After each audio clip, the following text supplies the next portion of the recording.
Right. Yeah. Anyways, he's a little bit more wiry. I don't know if I can't. There's no way I can lift him up. He's too long and lean, and sometimes in between. Ow! Yeah. Anyway. Say not to do that with a Jesse voice. Are you sure about that? I didn't do it with a Jesse voice. I was particularly not to. Almost went into the Jesse. I was close, but that's what I was waiting for. Really, there was no legal marijuana. Legal marijuana. Anyway, just the whole bit. I would send people down there, and part of it was to see what they would say, because as you know, some of the stuff that you do when you start is just garbage. You know, you drive an hour and a half, 2 hours for gas money. So this is what I was sending people to. And I sent 2 guys that ain't doing comedy anymore from La Crosse. They both said, yeah, boy, that sucked. And then I sent Kelly Powers. I don't know if you remember Kelly Powers. And Simon Zeiss. I don't know if you remember his. Simon said, yeah, it was pretty rough. Kelly said, oh, it was great. And Kelly was a bit delusional. And she said, oh, it was great. I'm like, I've been there. Even if it was great, it's not good. You know, yeah. in its entirety, it's not good. Anyway. Of course not. So. No small bar is that good unless you're literally kind of just drinking with the locals and having some fun that way. But sometimes they take it a weird way where, hey, man, are you talking shit about my town? No, motherfucker, you're drunk and you didn't hear the whole fucking joke. Yeah, that's the whole thing. When you get people that are like, hey, how come you're talking at my bar? Unless you're Tom in Iowa. Yeah. Tom crushes in Iowa. Yeah, she would. Gotta do something in Iowa. Sure as hell can't be fucking play-by-play. Well, you're going to attempt to again. I'll be down there Saturday night. Well, I mean, if Badger's back, though. Rock and roll. Right? If Badger's back, I'll be fine. Well, yeah. So I feel okay. Good deal. It's not that I can't lead. It's just a matter of I've never been thrown into that position to have to do the play-by-play. So, you know, sometimes in between, especially when they're in a hold, you know, no one teaches you what you're supposed to say when they're doing a hold. Ooh, oh, that's cool, Dan. Wrenching in on the arm. I like that. Anyway, guys, Tuesday night, thanks for hopping in with us. A lot of stuff going on this week already. We have 2 legends to kind of remember, and we will do that immediately once we get started with our fancy schmancy 2-count intro. Welcome to the show. Let's see what has been happening in the wrestling world. Welcome to the show, where comedy meets wrestling by fans for fans. The 2 counts, always the best guests in Midwest. The 2 counts, great time guaranteed because we're the best of the best. Meet Big Ace and JR, Top Shelf Tommy, we're about to start. Welcome to the 2 count. It's time to dig deep into the wrestling world. Welcome to the 2 count, where comedy meets wrestling by fans for fans. The 2 count. The 2 count. The 2 count. Where comedy meets wrestling. Please comment, share, like, and start a hype train for God's sakes. And now, here are the hosts of the 2 count. Comedian John Russell. Wrestling broadcaster Big Ace. and everybody's favorite heel, Top Shelf Tommy.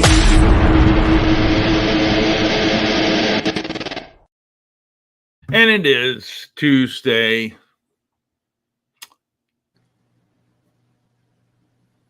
Terry Funk, I will say this, folks. I was almost happy to hear about Terry Funk's passing because I know that Alzheimer's and dementia is a horrible thing to have to deal with. And I know that he and his family were put out of their misery and the hardship that those two afflictions cause. Actually, Alzheimer's is a form of dementia, but still not happy to see anybody go. But given his situation, I was relieved that he would no longer have to deal with that. Well, that's a nice way of putting it. Yeah, obviously, Funk wrestled as long as humanly possible at this point. But yeah, obviously, it's a tough way to go, especially with a disease like that robs you of a lot of who you are as a person. And no, Terry Funk was one of those guys, though, too. I don't know if you would ever say like a Meltzer 5-star match or better.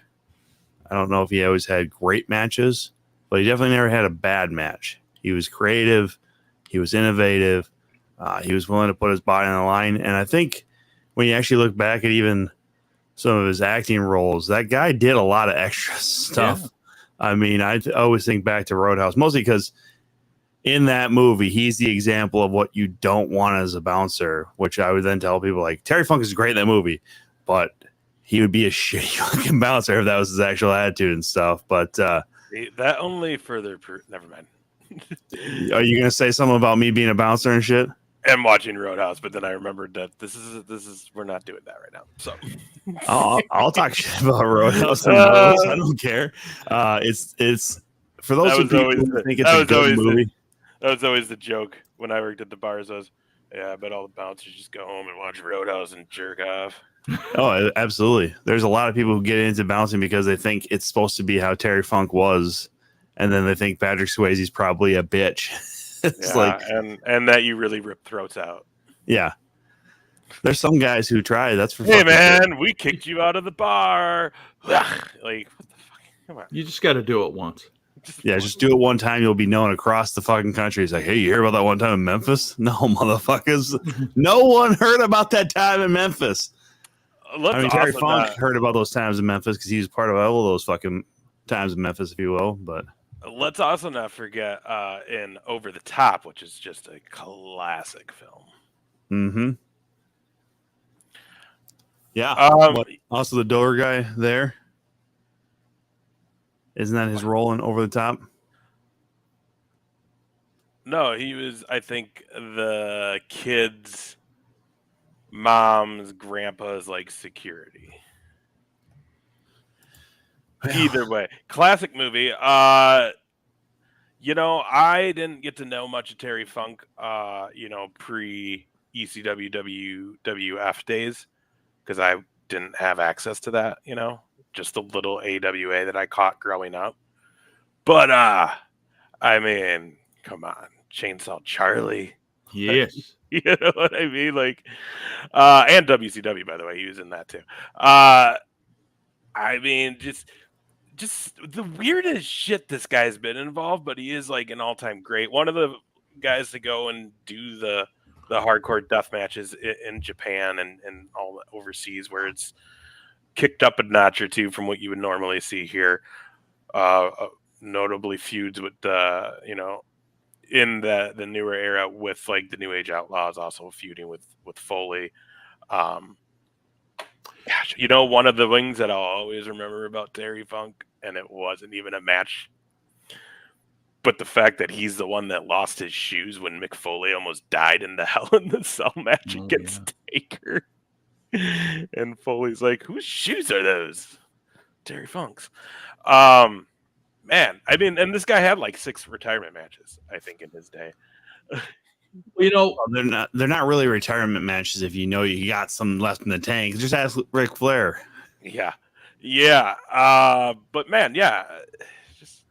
well, you know, when you go back to the territory days, Terry Funk and his brother Dory were a formidable tag team against none other than your kind associate and our beloved Jerry Briscoe and his brother Jack. Yep. And while Jerry and Terry Funk did not have the singles success that their brothers had, they still found a way to become uber famous with other generations. And that's one of the things that, for me, I really enjoy.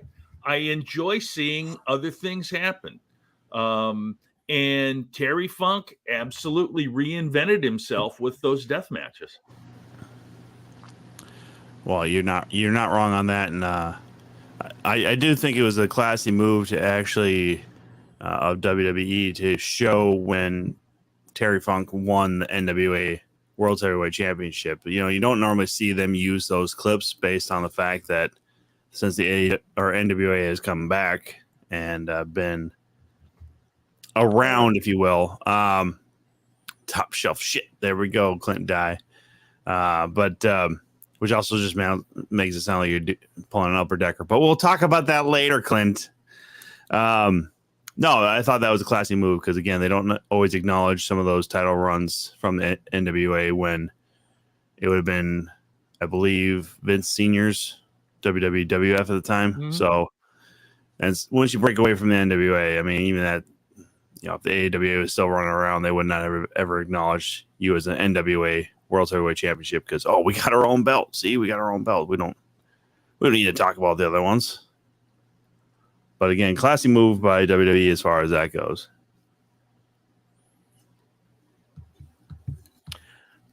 Yeah, once again, Terry Funk, 1944, 2023. Man, dude wrestled about as long as he could. But yeah, very, very sad to hear the passing. But kind of like JR said,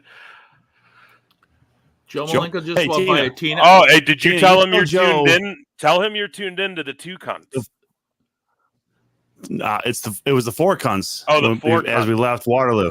Yes. You tell Joe that, right? You show him. The 4 cunts say hello. You don't ever let Joe Malenko go without letting him know that his favorite podcast is on right now. If you get, I was going to say he's probably busy. Otherwise, I was going to say, if you could get him, like, I will send Joe the link right now if he hopped on.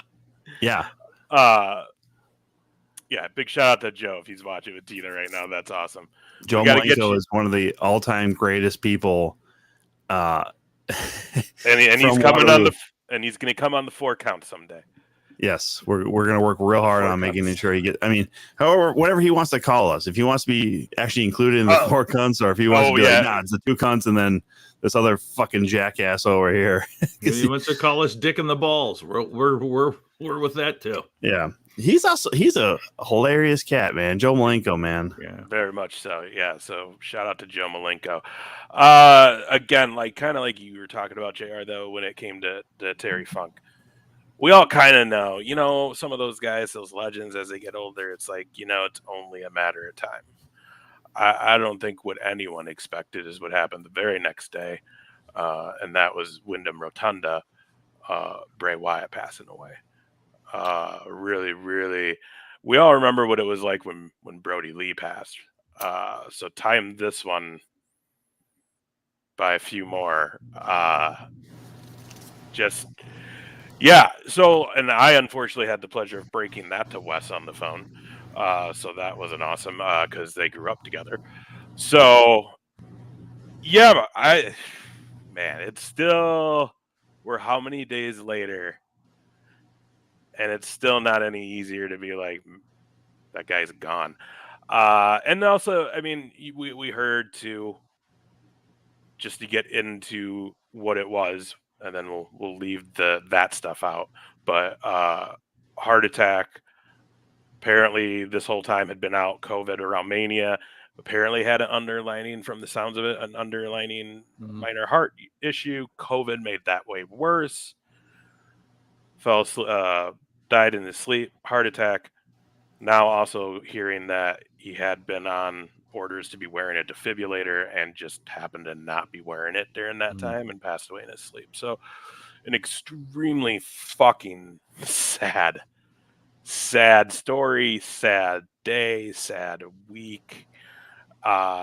Even day or two later, Bob Barker passing away at 99, who also has some stake in WWE, who had some great stuff with Jericho when he did the GM guest host. But I mean, I think we can all agree the wrestling, or first of all, the lineage as far as Mike Rotunda and that Rotunda family that Windham came from, and his brother Bo. Shoot name, I'm not coming up with it right now, but just a great wrestling family. Yeah, from Blackjack Mulligan to Barry Windham and Mike Rotunda. Absolutely. When Cody's song says there's more than one royal family, this is one of them. This is definitely one of them. 100%. I haven't seen CM Punk yet if he shows up. I got news for you, Tina. I would say CM Punk's going nowhere near anything wrestling for the foreseeable future, but that is not what we're talking about right now. We'll cover that later. We will get into that a little bit later. It's only right that we do pay our respects to both these men, but I would say, as far as this modern era, especially to Windham, 36 years old, 2 babies left behind. Well, I mean, with Windham, 36 years old, that's tragically too young, and that would be he would be the youngest one on this panel, that's for sure. Because I guess that's the thing, though, too. We've seen him for a long time. We all remember him as Husky Harris in NXT as well, and then before moving on to Florida Championship Wrestling. But the original NXT game show, if you will. So I think that's another thing, though, too. This is a guy. This is why you hear a lot of the respect that people have had for him, is he was willing to do the work to make sure his characters were best represented and did the work to reinvent himself into a way that could work. And he was the next spooky guy, if you will, after all the supernatural powers of The Undertaker and kind of being able to pass that along down to Bray. And we saw that several times even down the road. And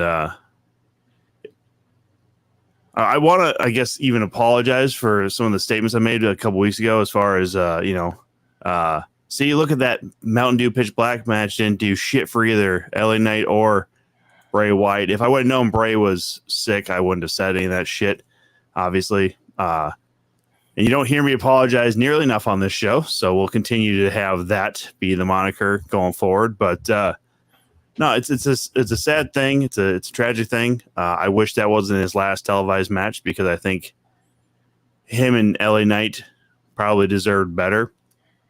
I think LA Knight's comments on SmackDown were needed. We obviously had our conversations and our chat with kind of seeing that lack of basically the face-to-face, or the face in front of the camera breakdown moments like we've seen in the past. I think there is a little bit times where I think WWE wants to shy away from a lot of that stuff based on how poorly it was received in retrospect with Chris Benoit, because they definitely, they canceled that whole night show with Chris Benoit after that happened. They canceled that whole Raw.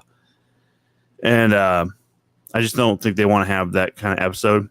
If they know he passed, but they, until getting full news, I don't think they want to do that. I think they're a little nervous. But the opening vignette for Bray was nice. Obviously, they already had Terry Funk's stuff out and online, so you could see that. So when that came up after Cody's little tribute to Terry was nice. I didn't necessarily appreciate all the highlights, though. I felt like that was a little disingenuous of WWE to do that. I know there's some fans who probably weren't necessarily the biggest Bray Wyatt fans, and so they probably wouldn't know all that stuff. But I felt like some of those were, those clips coming in and out of break were not in the best taste in my mind, anyways.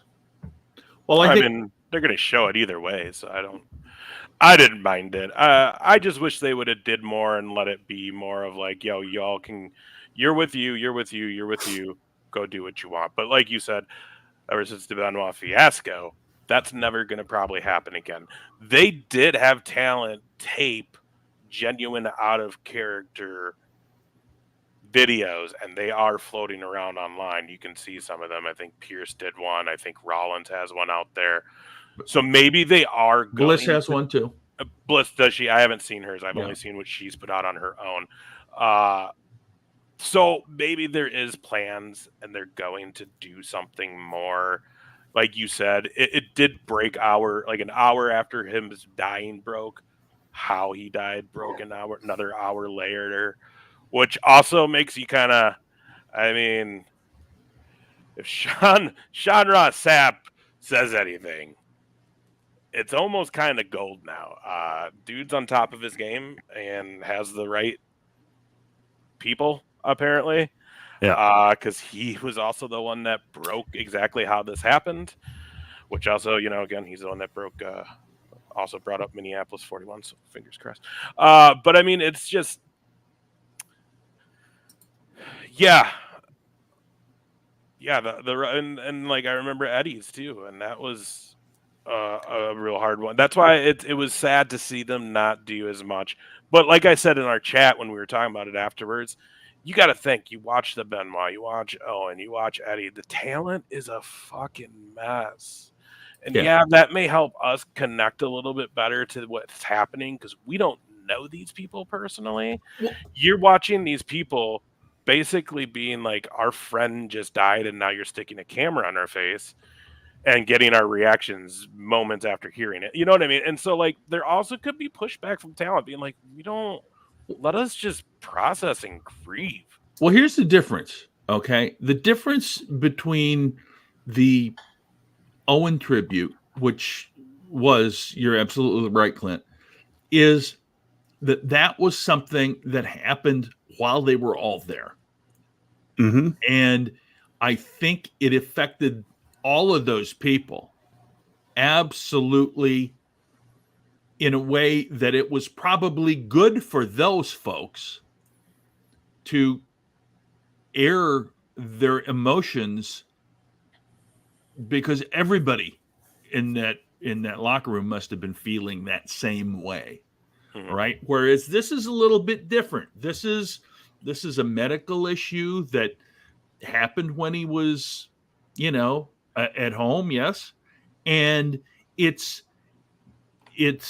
more personal. It's like when you think about Brody Lee, that was a very kind of personal thing. And here's what I'll say about my feelings between what AEW did for Brody Lee and what WWE did for Bray. I wish WWE would have done something similar. I don't want to do the same thing. They're not the same company. But I wish they would have done something more, than what they did. Because all of those people that wrestled when Brody Lee died had emotions, and that was difficult for them to do that. Some of those people that had those feelings with Bray maybe would have wanted to do something. I don't know. I don't obviously not back there.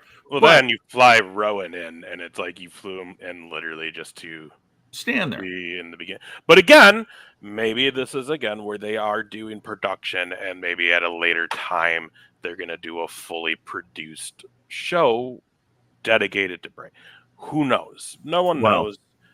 But it's because the other thing too is they have something AEW doesn't have, and that is they have a streaming platforms right now. So they can easily go do this, produce it, and then throw some stuff in and just throw it on Peacock only. You know what I mean? Like they have some options to do what they want. I think it's a case too of a bigger company, more sponsors. You can't halt your show that much. Right. Where AEW was very much in infancy stage, so they were able to get away with a lot more because they didn't have as much money backing it yet. And likewise, when Owen and Eddie and Benoit, exactly, it's a different animal now. It's a way bigger animal now. So at that, and then it's. I'll tell you what, like the beginning, and anytime they show family, and I tried to find a picture, but I couldn't find. For some reason, I couldn't find a JPEG of him and his actual family. But when you see the picture of him and JoJo and the kids, and you just it hits like, man, or you see like the picture of him doing the little girl's hair, stuff like that, and that's where it's just like, I mean, shit. We were with his dad last year. He was on West Night's show. I mean, a great person. So it's very, and knowing that I have a close friend that is directly affected by that too. It's very. I mean, he called me back afterwards just to tell me like what the deal was before it had broken of how it happened. But then literally it was just like, I don't want to talk. Like, I'll just call you later. Just in a bummer of a mood, someone he had grown up with. They were at FCW together,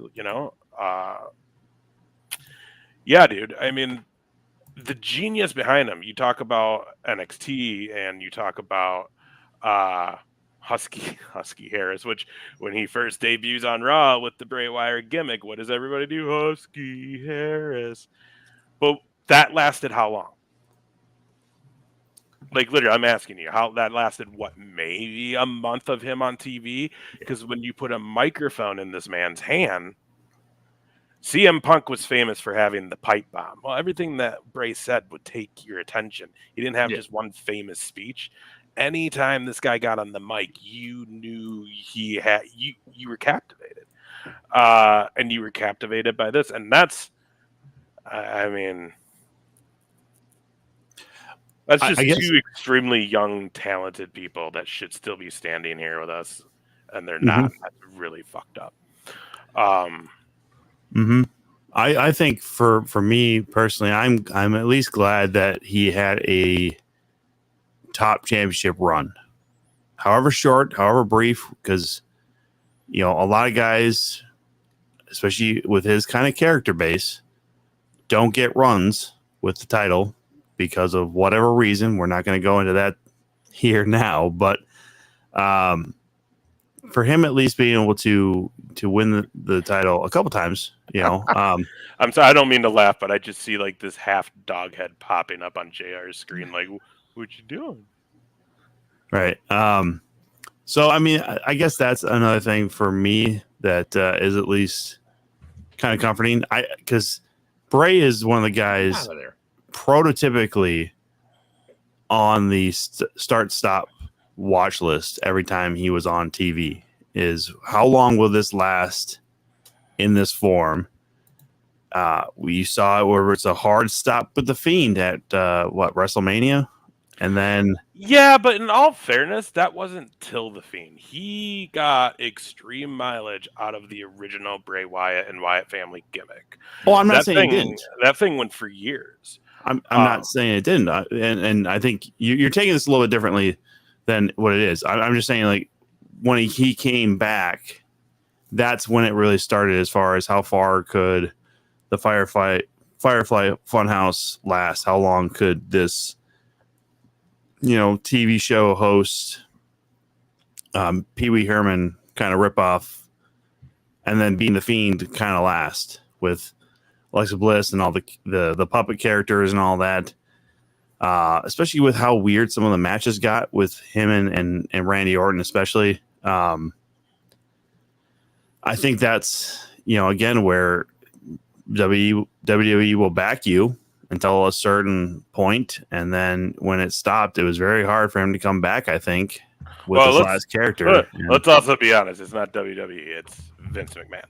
And let's be honest, he doesn't fit the mold Vince McMahon wants his champions to fit, and that's facts. That's knowledge. That's everybody knows that. And again, I don't even want to necessarily say all that, but again, even that he does go against what Vince normally has, but I don't think even Vince could deny the fact that this is a once in a lifetime kind of character or mind behind this wrestler. You can't stop him from coming up with these ideas and wanting to push the envelope in a way. And I think that's one of the hard things is we don't see that enough in wrestling. There's a lot of guys who and characters and wrestlers who become complacent in where they are. And well, if my character's got me this far, I'm okay with that. So why change, kind of thing? And then they kind of lose their steam. I mean, heck, Nick Dinsmore is still doing a basic character of Eugene on the Indies. I mean, I don't know how we got on memory. I'm just saying, of Bray Wyatt to you talking about how his gimmick isn't going to last. Because you're saying, because you brought up Vince, and I'm just trying to say that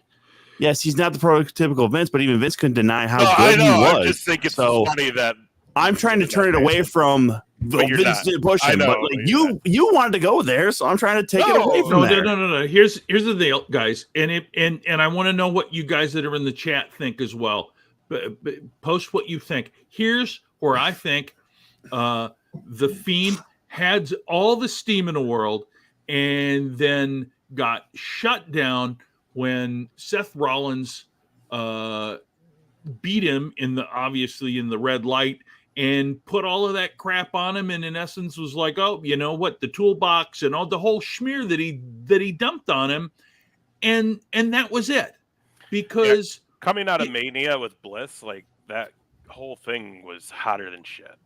Yeah, and it was that, but that's what happens when again, Vince McMahon takes something as a joke, but I mean the progression though you've seen from Husky Harris to what he ended up finishing his career up with as the Fiend, the fucking progression and arc and build and just the growing. Because at the end of the day, the one thing you can't forget is the minute he became Bray in NXT to that last, and we can all admit it, not the greatest match in the world, the Mountain Dew Pitch Black match with LA Knight. Yeah. The one common thing in all of this is because like, and again, I'm not trying, but this is what you're talking about, Tommy, when you're talking about like seeing how long the Fiend's going to go and studying how long that storyline's going to last with the Firefly. The one thing that's getting overlooked in that is this. The character worked because at all times it was still Bray Wyatt. That Bray Wyatt was growing the whole time. The Fiend was part of Bray Wyatt.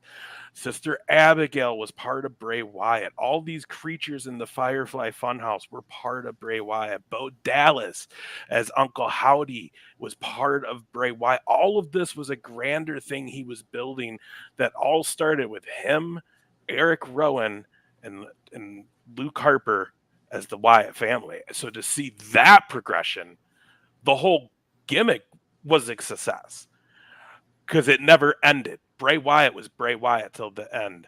And I think that's something I think he'd be glad to know he can hang his hat on because that character moved so many people at different points. I remember being at Mania 30 where Taker's streak got broken, but I remember people dressed as Bray with the lanterns because he was taking on Cena that night. And that's when he had the band play him in with his original song, which was probably always the best entrance song he had. And it was a special time when he came out, and knowing that lineage too with the family, it's always a special time when you see these people carrying on this legend that is their family's name. So it's just another guy gone that shouldn't be, and it really and hearing how good he was to the back, anyone backstage, anyone, literally anyone, fans. People from other worlds who have met him, no one can say a single bad thing about Windham's character. Yes.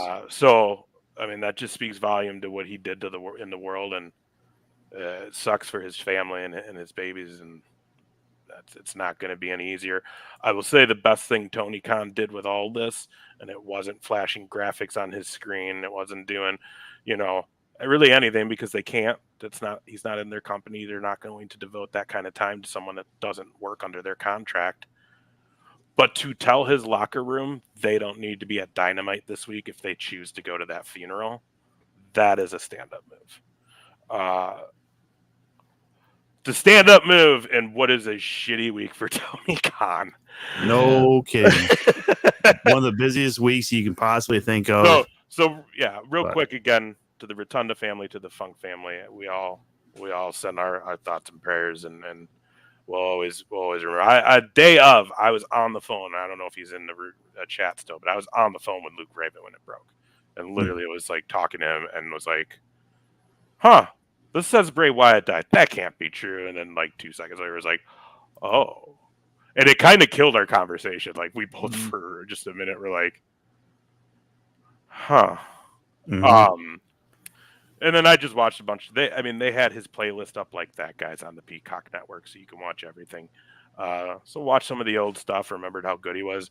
We'll always be grateful I got to see the Wyatt family, and I think you too, JR, and the Shield at TLC. Oh, yeah. Best match of that whole fucking show. The crowd was hot for that one. That face-off was... Yep. It was great. Was that the first TLC in the back-to-back at Target Center? Because I know that second year they had, AJ and Finn? Yep. No, it was the first one. Okay. That was that's right. Yeah, that was... I remember watching that. I was like, holy shit, dude. Like, this is what we wanted anyways, because we all knew they were going to have to come to a head with right. trios, and just, like, you can't deny the fact that you got so much talent on both sides of this fucking, and you can't not throw them together. I mean, and they were the most compelling things at that time on TV, both of them. Yeah. You know what? I was third row at that show. It was amazing.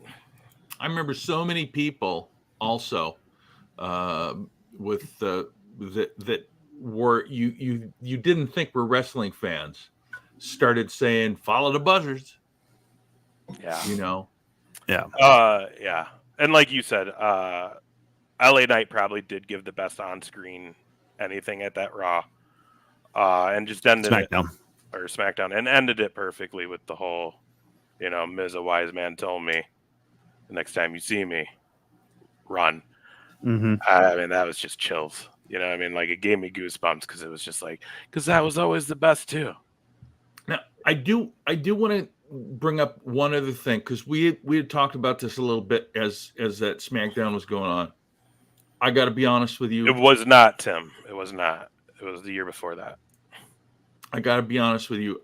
I was disappointed with the Terry Funk hardcore match. Oh boy. Don't worry about it. AEW made it up in 4 hours with probably 10 gallons of blood in one night. So you're good, bro. You got it all that night. Yeah, because even, to speak of All In, Dean Ambrose did bring out a branding iron, which obviously, if you look at even the picture you show with the WWE release, it's not a branding iron. It's literally, it's a hot brand where you're just literally just trying to stick the cow if you need to get him to fucking go somewhere.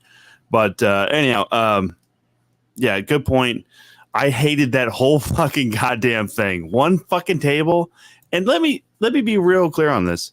Those 4 participants in that match could have been very interchangeable with anybody in the back who was ready to go.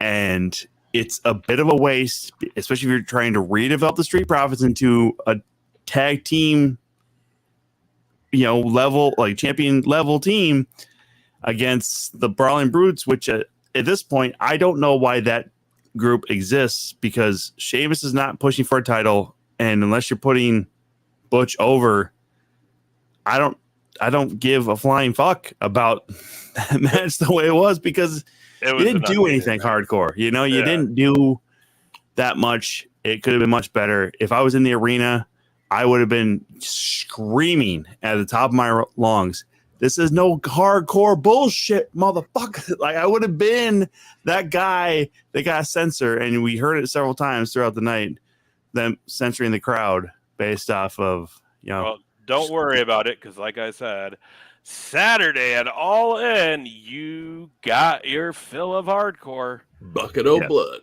Holy And it started early. It started in the pre-show. And I didn't even see the pre-show. I didn't watch this. I actually forgot this was on at like noon. Yeah, dude. It's nice to have your pay-per-views done by 3:30, 4 o'clock in the afternoon.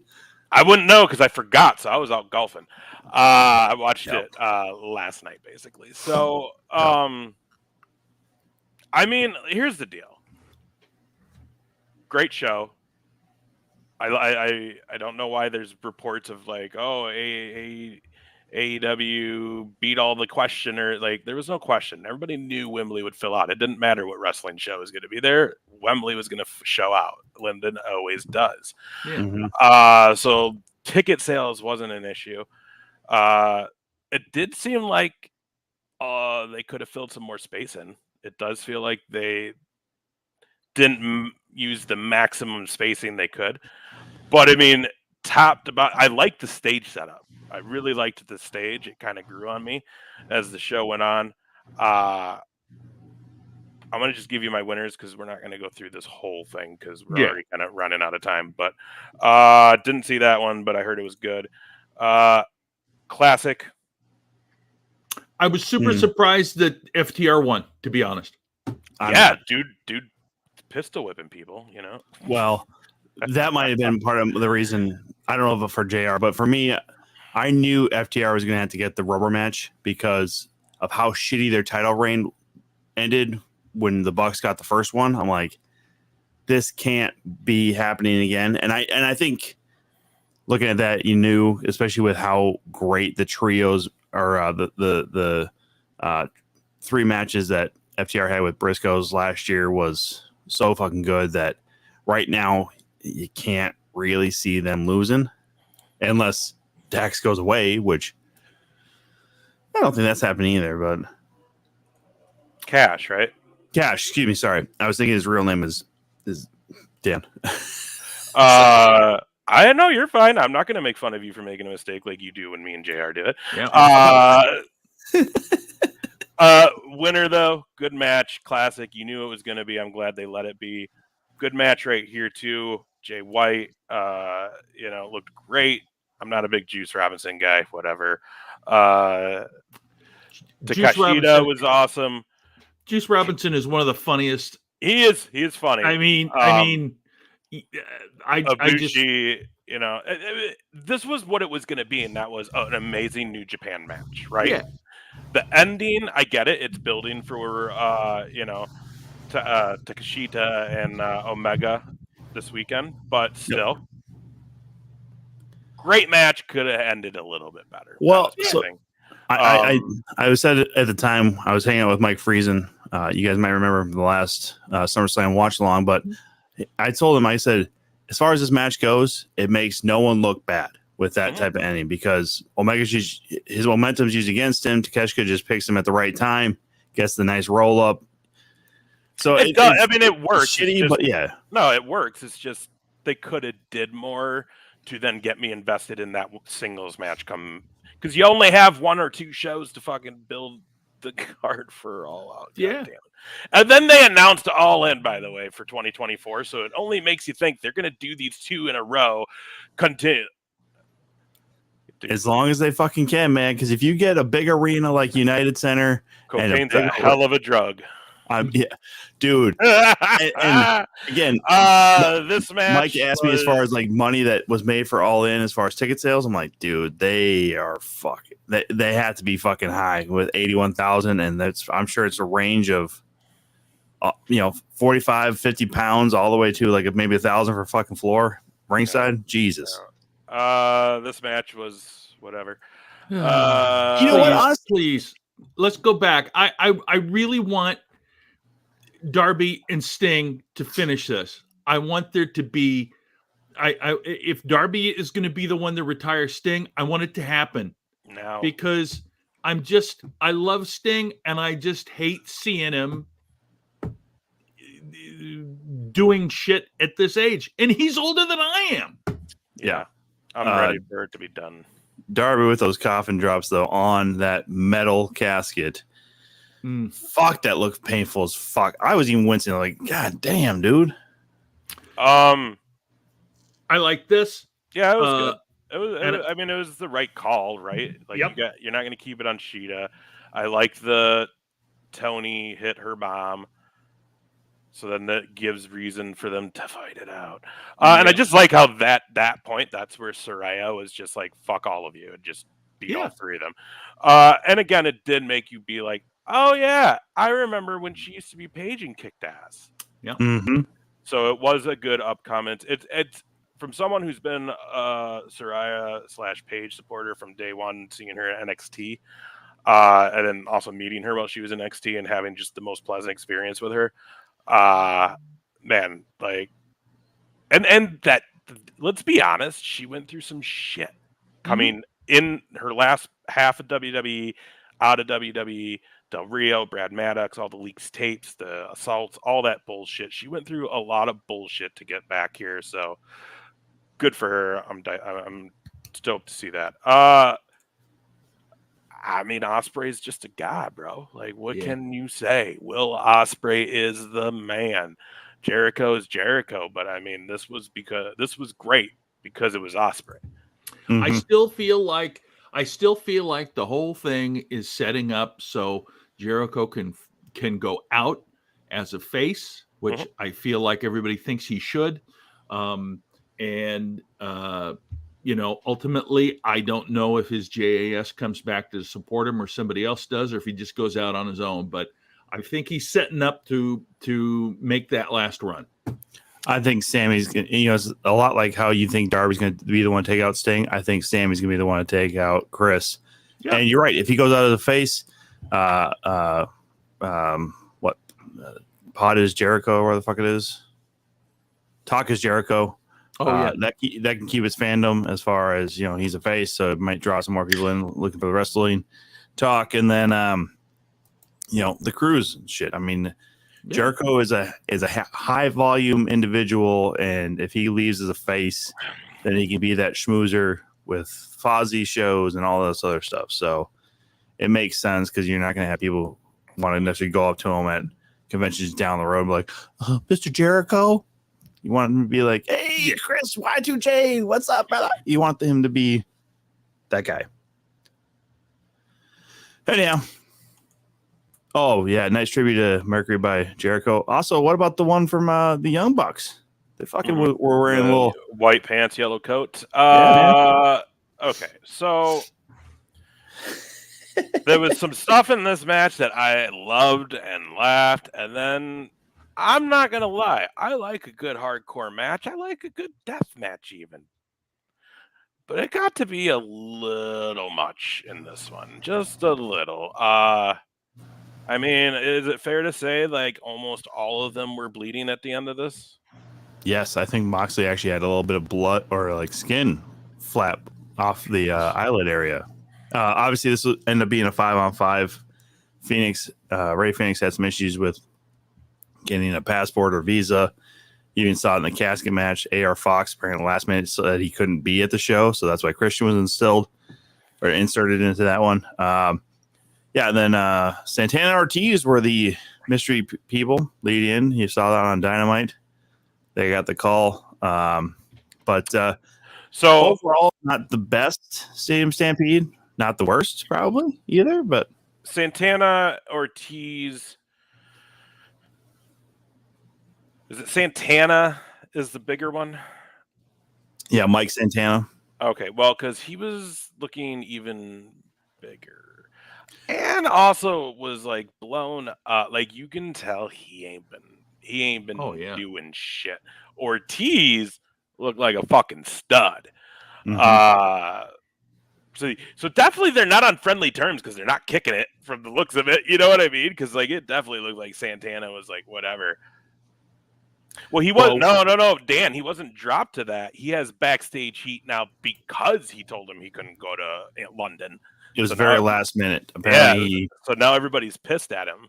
Yeah, he couldn't get his passport in time or whatever, and so then they couldn't clear visa. And it's Dan. It's a Disco Inferno. It's a Disco Inferno situation from the first cruise. Dan, you know all about that.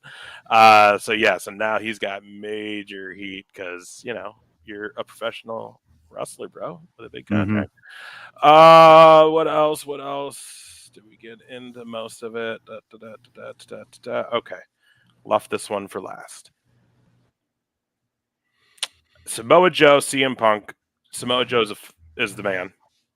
Mhm. That's just how it goes. Yes. Dude's still the fucking man. Punk is Punk. But let's talk a little bit about everything else with this, because before this match is apparently when this shit with Jack Perry went down, Jungle Yes. Boy. So now I don't know if it was the spot that he did with Hook or if it was a spot at a previous show, but this all stems from Jack Perry wanting to do some sort of spot that involved real glass. That's a good question, Logan. We'll definitely touch on that here, and we'll try and get over to your live stream after we are finished up here, because we got a lot more to cover and stuff. But yeah, we'll definitely get that question answered here. We'll just wrap up All In real quick, and then move back over that. That, or if you know, go ahead and say it, because I think the CM Punk shit's gonna take a minute. I would have loved to seen Bray Wyatt and the Undertaker, and just blow up the Fiend more, you know. I would have liked to have seen the Bray Bo matchup. I think that could have been like it, but back when Bo was NXT hot, before going main roster and kind of fizzling out, like when it was Bo leave and Bray Wyatt, that would have been, I think that would have been fucking hilarious. I think Gunther would be fun. Oh yeah. I think Gunther. Did we ever see him and Adam Cole? I don't remember. I don't think so, because Adam Cole didn't even make it really out of NXT to the main roster. So I would say him as well. So now getting back into the CM Punk stuff. So apparently this has to do with some sort of thing, and apparently because Jack Perry wanted to use real glass, CM Punk said he was a fucking idiot. I don't know. Had words. Now you watched the pre-show, Tom. Yeah. So apparently on the buy-in, Jack Perry said something to the camera, and it was something about the real glass. Am I correct? He said, "Yeah, that was real glass," because he took it. Hook took a shot on the limo there as well, and apparently CM Punk took this as a bit of a shot towards him from some sugar glass or whatever the fuck it was from however long ago or whatever. I don't remember exactly. And I can't read, or I can read. Hold on. I can read, but what I've seen in articles does not point to any specific incident with Punk with sugar glass or fake glass or anything like that. So, but apparently he saying it was then reason for Punk to confront Perry as soon as their match was done and he's backstage getting tended to for the same fucking cuts. So apparently Punk was ready for a fight. I think he was pissed off just being in London. I don't know why the fucking sun was out on fucking Sunday, man. Maybe you should have just fucking taken a goddamn chill pill, Punk. Like, wait, you heard what happened when he got to London, right? Yeah, there was nobody there. No one. He ended up having to have the fans help him get to his hotel. He took the train to his hotel. No one from AEW was there. The numbers he was given to call for the car service from AEW was a dead number. It led to nowhere.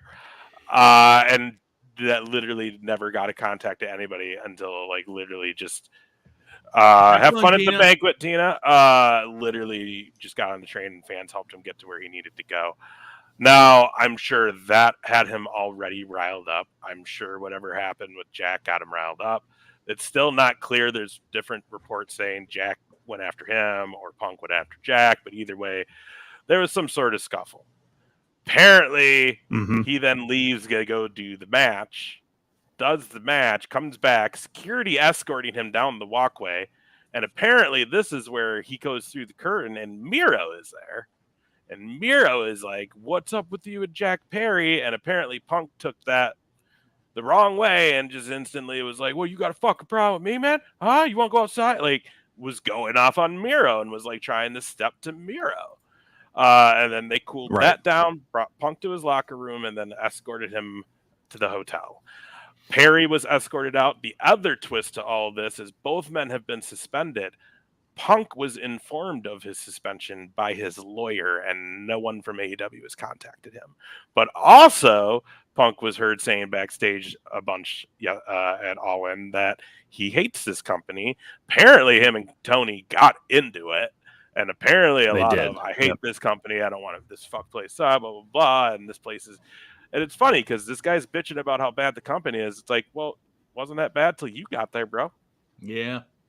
The thing about Punk is I get the impression, and we've all sort of known this, but I get the impression that he's a hothead and a psychopath.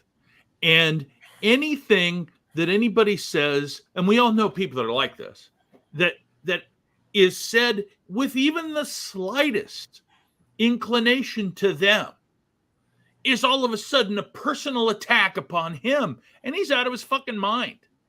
Yeah, no, Yes. and that's just... So now it's like, what do you do? Like, the shittiest thing about all this for Tony Khan and AEW, the shitty thing is for him is he just had the biggest show to date. No, they're saying he will not be at All Out. Which is hard because it's a Chicago show and you would want him there. And it's going to be 2 nights. It sounds like Collision's supposed to be live on Saturday. Yeah, I don't know. But the worst part of all this is there was some very good matches. There was some bangers on that show Saturday. And this entire show, 82,000 in attendance. The biggest attendance in Wembley. I seen some people try to say it was the biggest attended wrestling show. 32. Still hasn't been beat, people. But all that overshadowed because of CM Punk. The biggest moment of AEW's history to date. And it has all gotten shit on because no one cares. No one's talking about the show. Everyone's talking about CM Punk. Do you think that might be because his ego does not allow him to look at that complete show or anything that might take any shine away from him, and then he loses his shit? Yeah, I mean, look what he did at that media scrum where he went off on everybody. Yeah. There was no need for that. You could have simply just, you were done, dude. You were simply just answer some fucking questions and get the fuck out of Dodge, go home. Mm-hmm. But you hear about how hard he was to work. You hear about the issues with him and Vince and him and Triple H and him and Stephanie behind the scenes. And a lot of people are like, well, it's WWE. They're assholes. Oh, no. Now it's starting to look like, no, it was always Punk. Well, and it's a combination, too. I mean, obviously, we know that Tony Khan is still got that kind of fanboy thing going on where he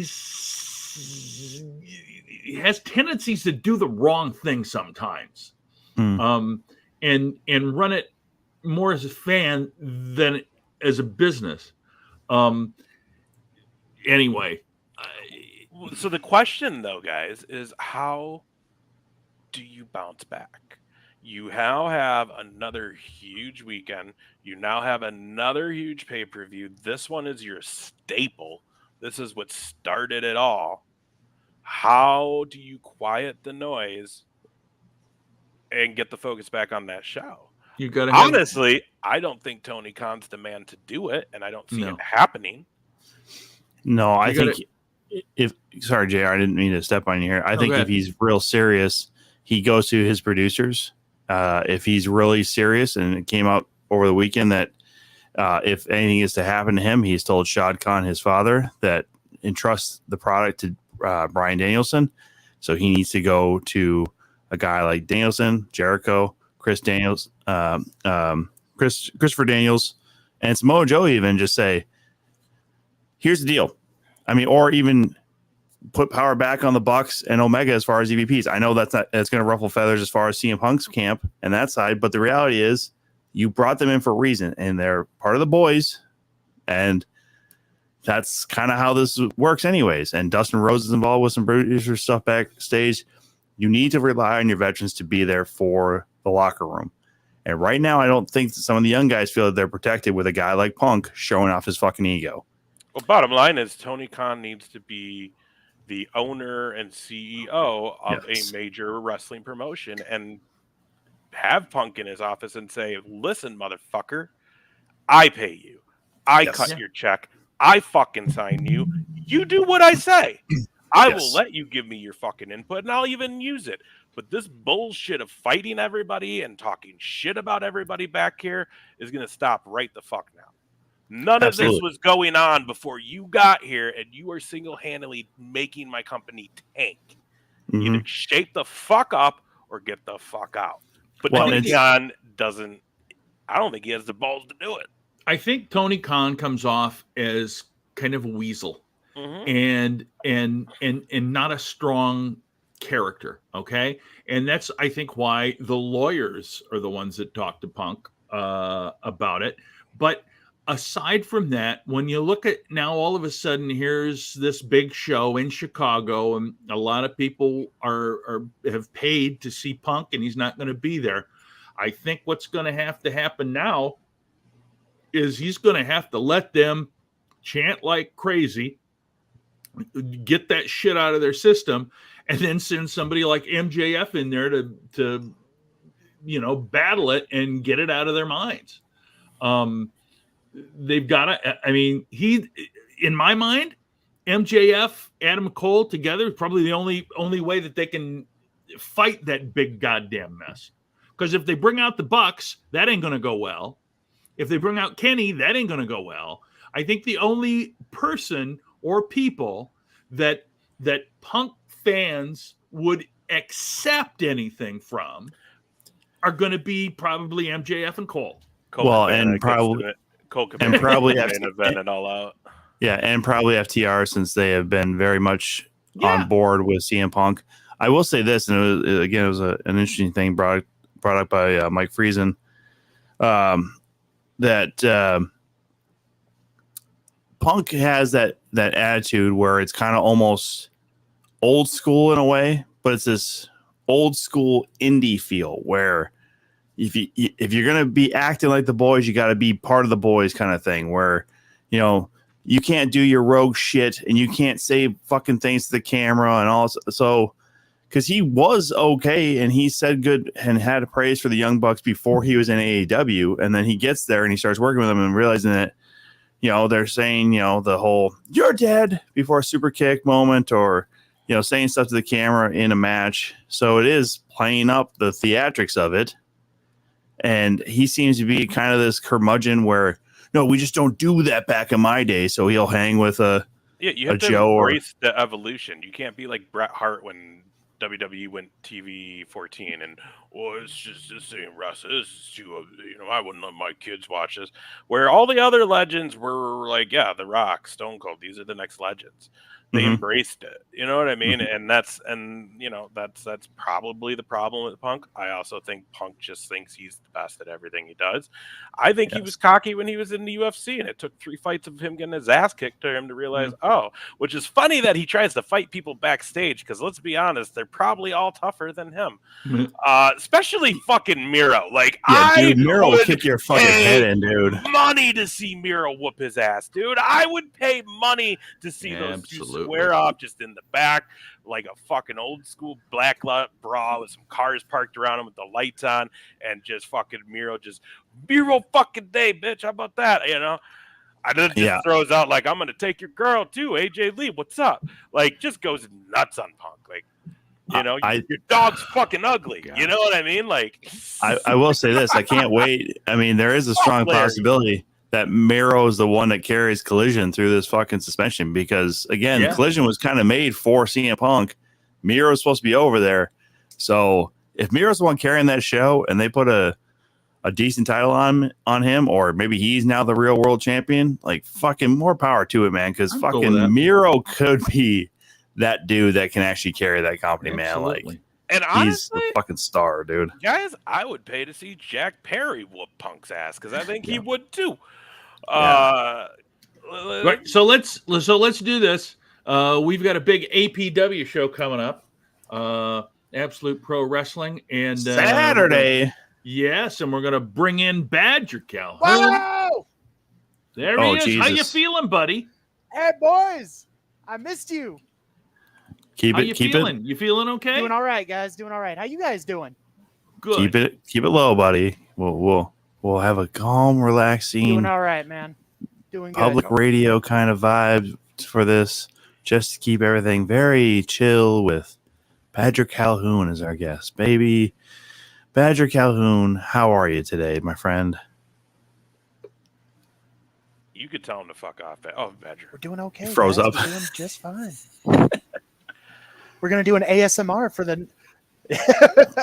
No, I tried doing that one time with Corey back on I just a want to Tuesday revisit show. that parking lot brawl that Big Ace was talking about with Miro and CM Punk. I want to see Miro drop a car on CM Punk. Can we get that? God, He yes. probably could. He'd pick up a fucking small Fiat or whatever and just fucking, suplex onto Punk. Holy shit. And that's how Punk dies. Holy shit. He can I do just it. want to watch him have like Punk against the wall, right? And he's just repeatedly punching him to the face while Aiden English just pops up and just starts singing Miro Day over and over again. And It's Miro Day. oh man, Let's do it. Anyways, Let's do it. I'm ready for it. that Phil guy's a real asshole.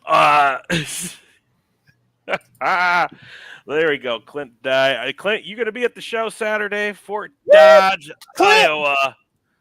It's going down. Fort Frenzy, 6 great matchups. Let me check this out here. I better be. believe front row is sold out. Second row, only $15. Limited amount of tickets available.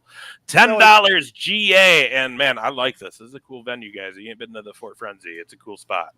So come check it out with us. It's the only thing good about Fort Dodge. I can tell you guys that much. Just because I'm going to put it out there. You guys all know how I feel about Iowa. I love it. Fort Dodge is a redneck hellhole, but Fort Frenzy, the Cardiff Event Center, is actually pretty enjoyable. So there you go, boss man. Not Badger, but like I know Prentice is gonna watch. So there you go, Prentice. I've sold the fucking show. God damn it, Badger. I'll let me say this before we get going on the preview.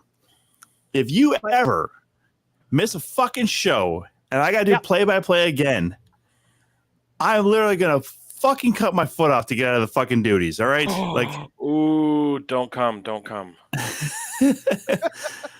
because I'll be real honest, my friend. I gotta be there, man. I already missed one. I can't miss anymore.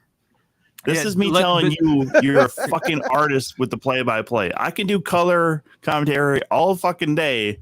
Just throwing my 2 fucking I cents love here your and color there, man. commentary. Badger, don't show up. I want him to blow be smoke on my hop fucking shelf ass, dude. instead of top shelf. Hop shelf? Is that what you said? You got it, JR, Top buddy. shelf I got instead you. of top shelf. I would totally steal his He called you prosthetic hot foot shelf. all the time. Right. He's got a hop. Call you Nubby.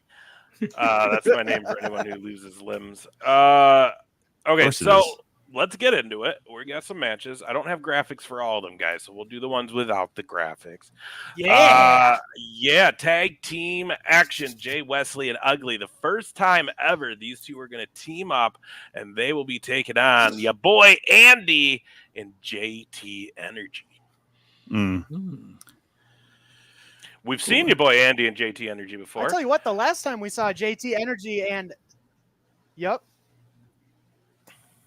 Go ahead, finish your shot. Oh, your boy Andy's like chest bump got caved in that night. What?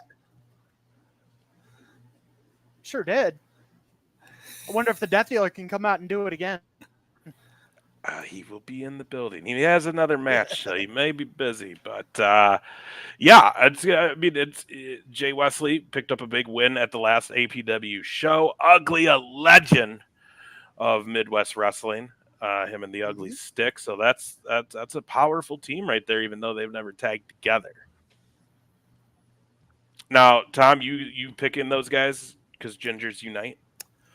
No, Jay Wesley is generally annoying to me. I know if his match against AVB was just released, I think yesterday or today, and as much as it was to call that match, he is still a rookie. He still needs to know his place. He cannot act as though him and I are friendly in any way. So I'm putting my hat behind JT Energy and your boy Andy, mostly because I still feel real bad about messing up JT Energy's music at a Madhouse show. So I personally have to make sure I do that to make amends as much as I can. And also, your boy Andy had a hell of a match at the last Absolute show against Ethan Everhart. So, I have full belief that your boy Andy is legit. Yeah, Badger, you missed some really good matches in Waterloo, but I don't know. Did we even ask, how are you doing, sir? Are you feeling good? We going to see you this weekend? Is that a yay? Or like, have you got the clear? Well, God willing, you will. Okay, all right. I'm good for this weekend. I'm good for this weekend. I love it. Well, another match that we're going to have is going to be Leo Santel, and he's taking on AC Riley. Leo Santel is another guy. We were talking about this, Badger. Really, really been improving over the last year. I love me some AC Riley. Yeah, it's going to be a good one. Leo Santel, though, he's picking steam up.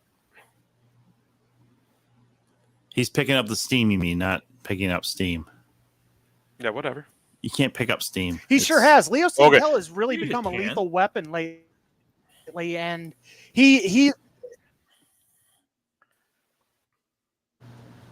There's another thing that sucks about Iowa is the fucking damn internet.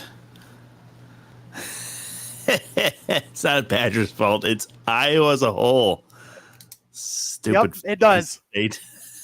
All right. Well, we got a bit of a delay, so we'll work around this as much as we can. Badger, again. Thing. I did. There we go. You hear us now? I did everything I. Oh shit. Okay. You got to move closer to Des Moines to get any kind of real fucking internet. God damn it. Need that Midwest I can hear wireless. Okay, good. Well, let's get into this one. These we have graphics for. Yeah. Jack Spade taking on the Death Dealer. So we said he'll be there.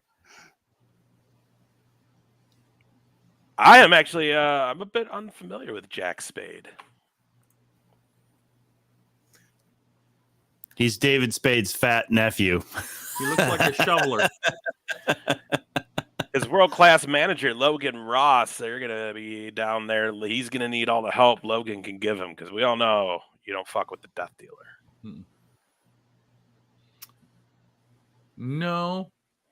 So are these are these is Mr. Spade from out of town? Is Mr. Spade one of the Tennessee boys?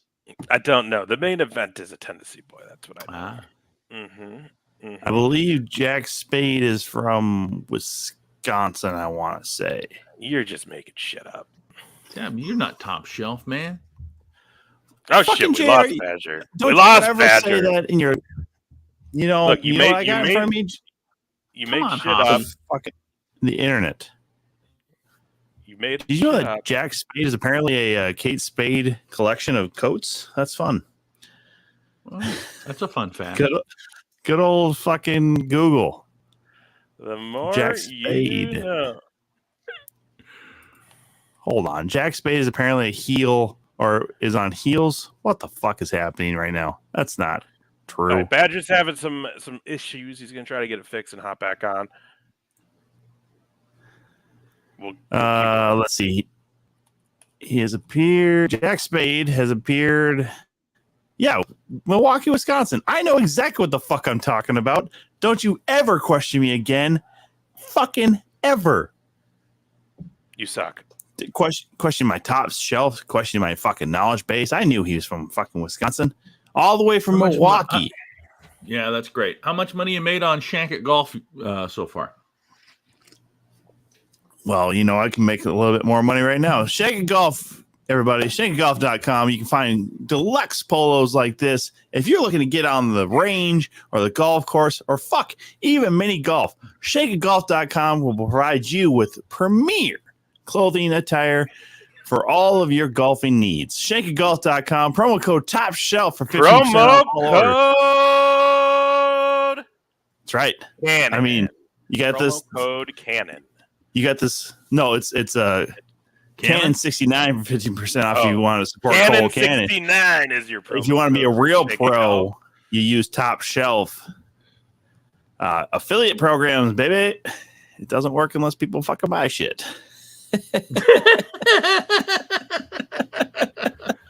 Anyways, Victor Payne going after that APW Open Weight Championship against Cole Cannon. We saw now, Tom. We were watching Cole Cannon in his match with Victor Payne on commentary with us, and he ended up leaving and attacking Cole Cannon at the end of the match. So there's some bad blood here for this one. Victor wants his belt. Well, and you're right. We did see at the end of that, Victor just got up and left commentary and made that exclamation point on his challenge to Cole Cannon. And a vicious deep six as well. Like, he hit that fucking thing. Excuse my language, but he hit that thing like it needed some oomph to it. Of course, Cole Cannon kind of changed his tune a little bit. He used to be kind of a borderline fan favorite with Absolute. I decided this last week he wanted to wear a shirt that said Waterloo sucks. And Waterloo let him know. And I think that has affected his appearance and his character with Absolute Pro Wrestling. So I believe Cole Cannon is going to probably do whatever he needs to do to keep that openweight title, that beautiful Absolute Pro Wrestling openweight championship. Cole Cannon has a mentality right now of he'll do what he wants. He was a little pissed off that he had to throw that belt up in a triple threat match a couple weeks ago in Waterloo. I'm sure he's not happy about having to take on Victor Payne this weekend. I think I actually saw that he even said he wasn't going to show up to Fort Dodge. I'm sure the powers to be will make him be there.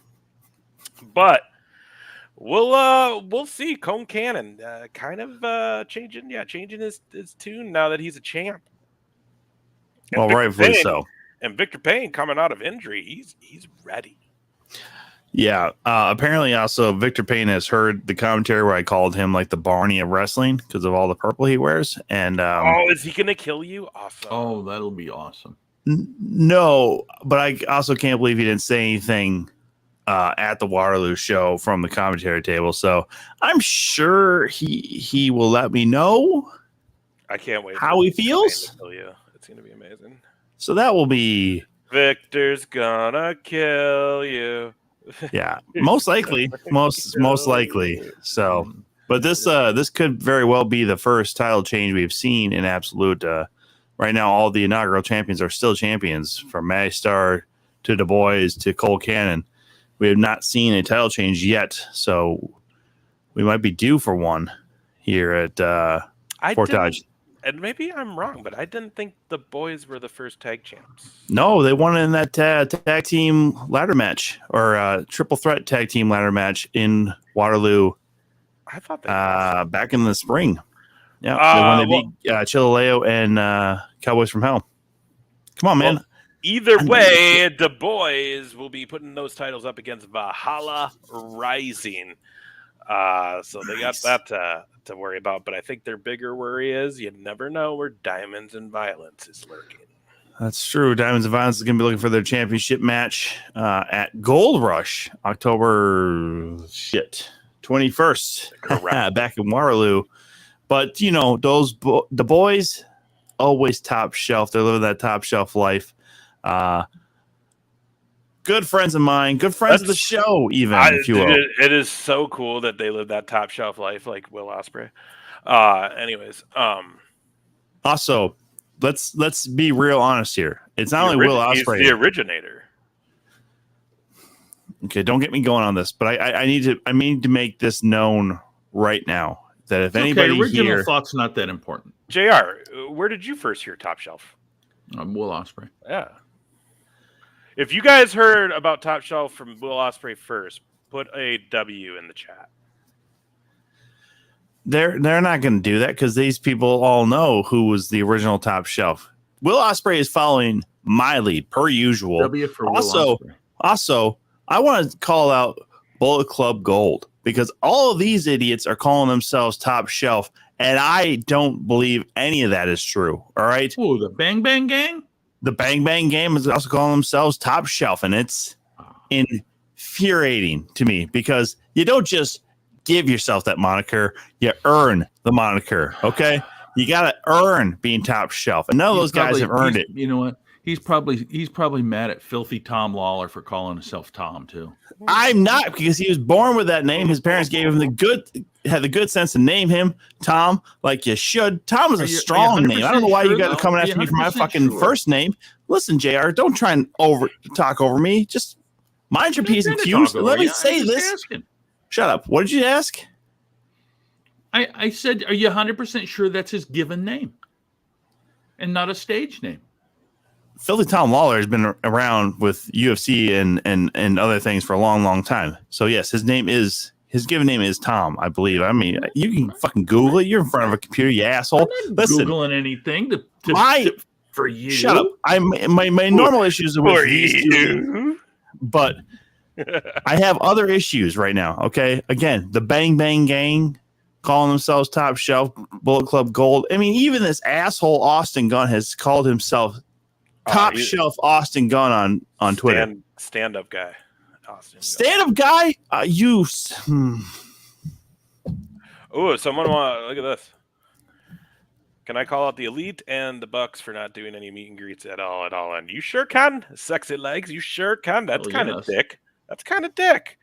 Will they do any? You think they'll do any of them this weekend? I don't think they can show their faces in Chicago. Not since last year's All Out. I think they'd be fine. I genuinely believe that sometimes that Chicago blood fucking boils over a little too hard with some of these fans who don't know that maybe their fucking hero, CM Punk, might be the one to fucking blame for some of this shit, as we talked about earlier. CM sucks. Yeah, good luck hitting away with that one in fucking Chicago. However, let's be real though too. It's good to see that All Out is finally over at the United Center, away from the Now Arena. As you guys have mentioned before, it was fun to go to. I mean, dude, that was super fun to go to. Convenience wise, that was such a great weekend. We didn't have to drive more than 10 minutes to anything, except for maybe the dispensary. I don't know. Pro Wrestling Tees. Also, that was dumb because once we got there, we were like, okay, done. Yeah, I mean, unless you get to walk through the entire fucking building, and they were picked over, obviously. Oh yeah, all out weekend. So I would be willing to go back to an all out weekend if it stayed at the Now Arena just for the convenience. I won't go ever probably again now just because I don't want to drive into Chicago and then have to drive back to Hoffman Estates for everything else that I want to go check out. You know what I mean? Because that's where GCW is going to run. That's where Effie's going to have his show, all that They're all going to be in the same place? Mm-hmm. Well, see, now I'm confused because Dynamite and Rampage, I think, are still in the Now Arena. Sexy Legs was there at Wembley. Well, that's good. Nice. Claudio, I got to interview him once when I was at Ben Hobbs, who was probably the nicest guy I met that weekend. Well, that's good to know that Powerhouse Hobbs is a nice guy. It sounds like that guy has also worked very hard to get into the business at all. It sounds like he was destined to try and be a performance center guy, and then whatever opportunity came his way, he was just taking it. So he is an AEW guy right now, but I don't see him staying there long term. I think eventually he'll probably end his way over to WWE, but that's a whole other story. Yeah. But they'll use someone with that look a little bit more. Yeah. And it's also good, though, that everybody else was very kind and that you got to meet Claudio before he got completely ruined. I think this is the first time I've ever seen blood from Claudio, by the way. Was that the All In match? Because he doesn't bleed very often. How many of the roster were out there? Was it just the Bucks that weren't, or would you say 50%, 60, 70? Because I know when they did the Full Gear up here in Minneapolis. It was a specialized meet and greet. Did they do a Starcast in London though? It was super cringe. Apparently, the question asked during Jarrett's Q&A. Now I need to go back and see this shit because I didn't see that. But I saw it. Yeah, he asked Karen. Is that her name? Karen Jarrett. Yeah. He asked her who was better in the sack, Jeff or Kurt. ooh. Ugh. First of all, let's be real honest. There is a line that people shouldn't cross. Casual fan or otherwise, hardcore. That's something you don't fucking ask. I understand, like, there's a shock value. It's going to go fucking viral, so that person feels good about themselves, apparently. That's a great question. But fucking decorum would tell you, and just general being a human being should tell you, you don't ask that fucking question of a lady. Karen Jarrett is still a woman, is a lady. You just don't ask that kind of question. Of course, he bolted out of the building as well. Yeah, he got his fucking 15 minutes of fame off of this shit, and he's gone. If we never see that motherfucker again, I'm pretty sure it's going to be too soon. But yeah, I'll go back and look at that. You don't want to get hit in the head with a guitar. Yeah, so I didn't see, like, everybody was, did he bolt out of the building? Because I saw the video where, like, Jarrett got up and was like, come here. And everybody was, like, kind of, like, guiding him to the front. But then I didn't see what happened after that. And then her answer was just like, well, look who I'm with on stage. Which is a positive answer. I mean, that's super cool. But that's something you don't fucking ask, man. Like, I'm sorry. I was gonna say they stayed right across the street up here at the Target Center when they're in Minneapolis too. Yeah, during Full Gear, they were just at the W Hotel right across the street, which can't believe that was very easy for Vicky Guerrero that weekend, since that's the same hotel that Eddie died in. But I think it was, and it's also the same fucking day. Lowe's, not the W. What's that? It's the Lowe's Hotel, not W. Oh, sorry. Yes, Lowe's. Yeah. Anyway, Listen, Goro. It doesn't matter about Kurt's feelings because he had Karen. They had 2-3 children together, and he has even admitted how many motherfucking mistakes he made in that relationship. You know, with the painkillers, his fucking injuries, not getting healthy and stuff. So don't try and say that Kurt needs his feelings. Well, the sad part about Kurt though is he just came out with an update, and that is that he's having trouble with just everyday functions because of like his neck and everything can't move. So that really sad to hear because, Kurt maybe had his issues back then. And I actually met him when he was in Impact, when he was still kind of like hopped up and involved in a lot of shit. What was he trying to promote the Jaguars playing in London or Fulham FC? Because if it was Fulham, I can definitely understand that. Both. Because Wembley is not the kind of people who appreciate Fulham at all. Oh, both? Yeah, of course. Why the fuck wouldn't he promote both of them? Don't worry, guys. You can see 4 of those Jaguars home games right here in London. And don't forget about Fulham across town. No big fucking deal. Wasn't there talk of them giving London a team? Yeah. There's been talk about it for a while because obviously the Jaguars are the easiest ones to send over there. They already want to play multiple games over there a year. They're willing to adjust their schedule as much as they can to play there.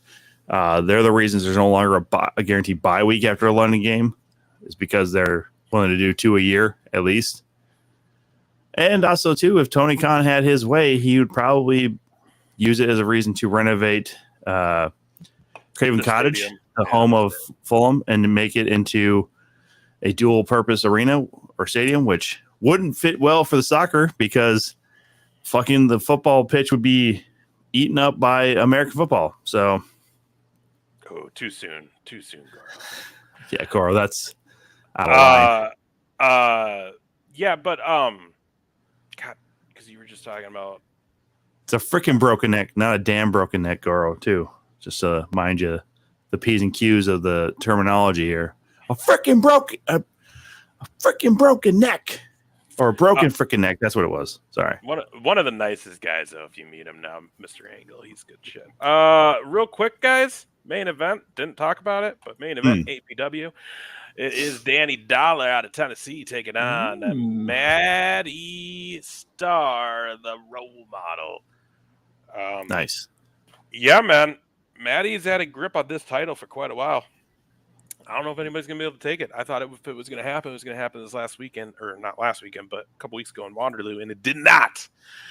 So I think we're in the long haul with the role model, unfortunately. Maddie is not going to lose that belt in Fort Dodge, for God's sakes. I'm surprised he's even going to show up to Fort Dodge.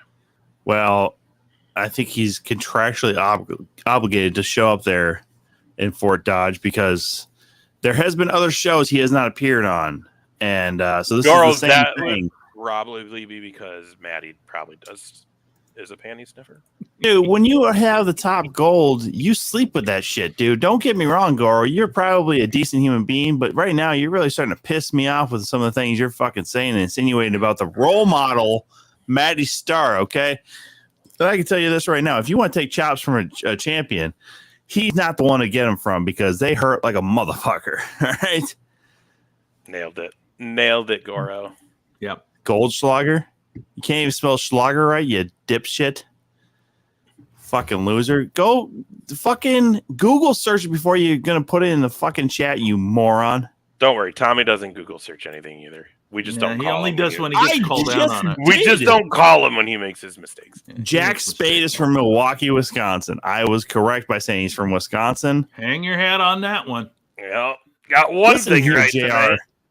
JR, are you coming Saturday? Are you able to come? No. What? See? Then just fuck like a you. huge no. Don't tell me to no. Fuck off. you then. I know. Fuck you. No. Fuck you. No. Fuck you. Fuck you. Fuck, Do hey, I listen, amuse you? Fuck you. you. Fuck you. I know where you. I know where JR is going to be in November, though. Oh yeah, baby. He's going to be down there in Rochester for the Minnesota debut of Madhouse at the Chateau Palace Theater. Tickets for that are on sale. We'll talk about that in a little bit. But get your tickets for Absolute this weekend. Fort Dodge, Fort Frenzy. Again, front row sold out. $15 gets you a second row seat, which you want. Otherwise, general admission is just $10. Ricky! Great bar, all that good stuff. So make sure you check it out. Oh, hey! What's up, Erica? Yeah. We get that, Ricky Lynn. See you in January. Yeah. Jericho Cruise, everybody. Erica, you can give Tom a chop too. Yes. Yeah. Multiples. Dude, I'm pretty sure you're gonna get your ass kicked on that boat.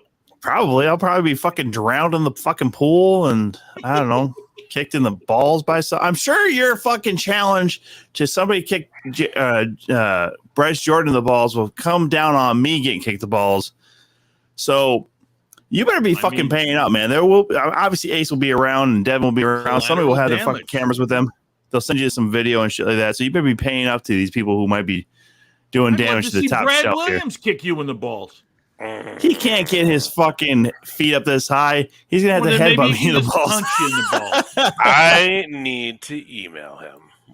Yeah, you do. Fucking, it'll be great to have Brad Williams. I don't know. He probably won't do the show anymore because he's a big deal now. He was a big deal then, dummy. He did it with us. I know he was, but he probably won't do it now because he's probably he probably knows that there's some dipshit that says he's top shelf. I'm not having anything to do with it. I did not say I was top shelf. Deal. Who's this guy trying to appropriate Will Ospreay's top shelf? I'm not going on that show. Yeah. This guy thinks he looks like Will Ospreay. Let's set the record straight here, motherfuckers. I never once called myself top shelf until you all called me top shelf, okay? Do you recall that? I don't recall that. I didn't call myself top shelf. It was not me to start, okay? Never. It was either somebody in the chat or you two idiots. Somebody else called me top shelf, and I just adapted because if somebody's referring to me as top shelf, whoever did that in the chat and they got room, some good taste. Whoever did that in the chat room, you're banned from the show. Yeah, you don't even know. Yeah, exactly. Because top shelf recognizes he probably used his second account so he could make the comment. I mean, he even does his hair a little bit like Will Ospreay, you know? Like, he's really reaching. Listen here, bruv. Bruv, though. Listen here, bruv.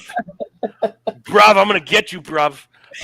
His bruv promo towards fucking Omega is the dumbest, fucking most Essex, Suffolk, whatever the fuck he's from, bullshit I've ever heard in my life. How can you, I mean, it's one thing to say it was brother awesome too, and just say bruv. Listen here, bruv. This is how we do it, bruv. Bruv. Like, even British people have to be like, listen, he is not a representation of our education system at all. Please do not think that his words represent us at all, because his sound is dumb as shit. He's the guy that came up with Top Shelf. True. Listen, I know at this point you're just trying to get my goat. No. Yeah. Keep your goat in your pants, asshole. I'm not talking about my dick, you fucking weirdo. Oh, I don't know what you're You never talking heard that about. term? Can we delete him again? You're fucking. I'm gonna fucking ban you. You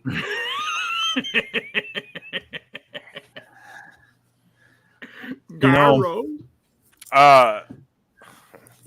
Fucking Goro. You're on thin ice, my friend.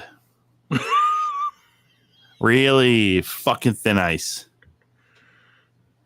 But apparently, since you Ricky, resubscribed, Ricky, I don't know if we told you, but we are staying at the hotel. You guys are all staying at that first night, so we're very excited. I just don't chat a lot, so sorry that we're not in the chat as much. But yeah, sorry about that too. I know we're a part of that. Super excited. Yeah, I know we were part of that chat, and it's supposed to be fun. But some of those things are that everybody else is posting, I have no idea about, and I get bogged down by so many other messages about how cool I am, how great I am, how special I am as a human being. It interrupts Tommy's porn is what the problem is. It interrupts the ego boost I get every day from all my fans across the globe. So, but I appreciate Erica, and we are looking forward to it. Most of his fans remind him that it's Will Ospreay that came up with the term "top shelf." Continuous pictures of Will Ospreay. In fact, I'm going to start sending you a picture of Will Ospreay every day. I fucking sent the original one saying this cocksucker's fucking copying me. You jackasses! I'm the one who fucking posted it to our fucking Instagram in the first place too. So don't fucking act. Goro, did you ask Tom to prom? Who'd you ask to prom? And Erica, are you guys going to All Out in Chicago this year?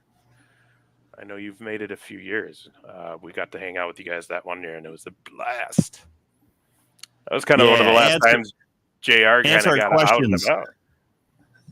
Answer our questions, not us answering your questions. Jesus Christ. But she's our friend, jerk. Well, my friend and JR's your friend. Yeah. I lost money out of that whole fucking Royal Rumble. What, $5? Oh my God! We lost money in our own Royal Rumble pools too. What's this? I did. Jesus God, Tom. That whole watch along was a fucking debacle. Hey, but would Mania and SummerSlam went smooth though? Yeah, because they were at our places. Ooh, well, and that's what we'll do from now on, probably. Bummer. But again, January. It's not that far away if you think about it. We'll figure it out, Goro. We'll figure it out. Just takes a while. We need channel point redemptions. Sure, that's pretty easy fix. Yeah. And you're banned. No, I'm just kidding.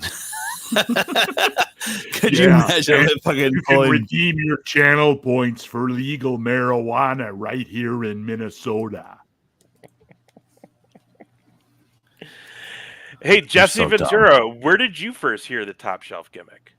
I heard a wrestler. He was a young man named Will Ospreay who came up with the term top shelf. I'm a top shelf wrestler.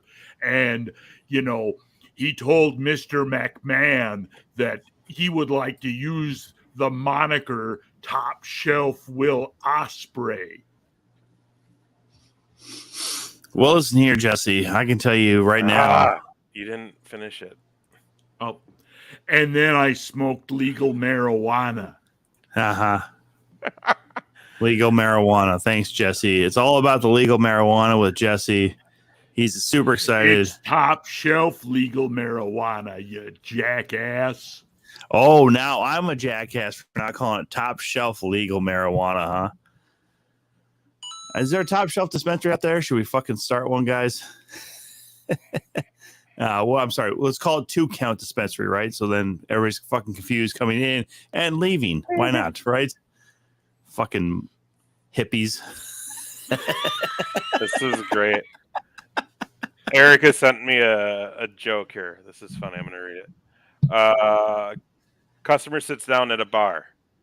I'd like to order a pumpkin Perry. Bartender says, "What's that?" "It's just Pepsi with Jack." "You want that in a glass? A real glass? Are you out of your mind?" That's Bravo. good.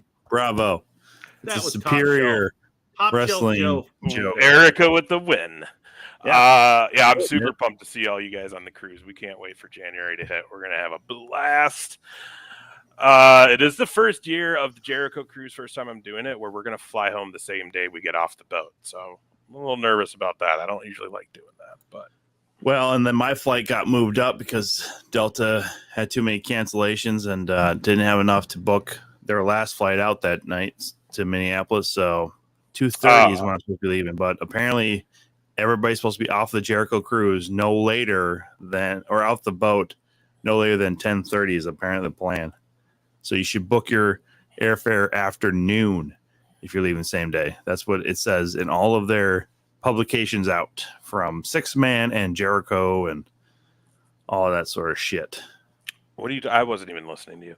At your uncle. He's just trying to come up with some deal how he's. Oh, bro. Okay, good.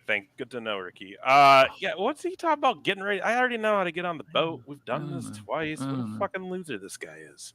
It's not bad. Amateur. Jeez. Anyways, He's still there. Cole Cannon or Cannon 69 Shank it Golf promo code. Oh yeah, that's a good one.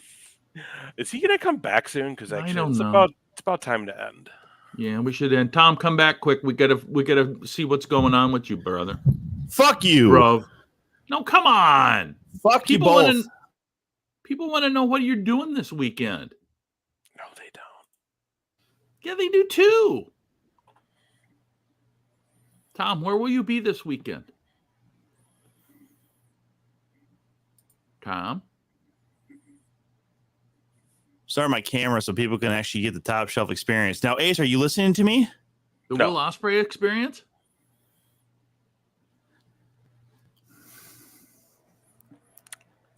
What were you saying?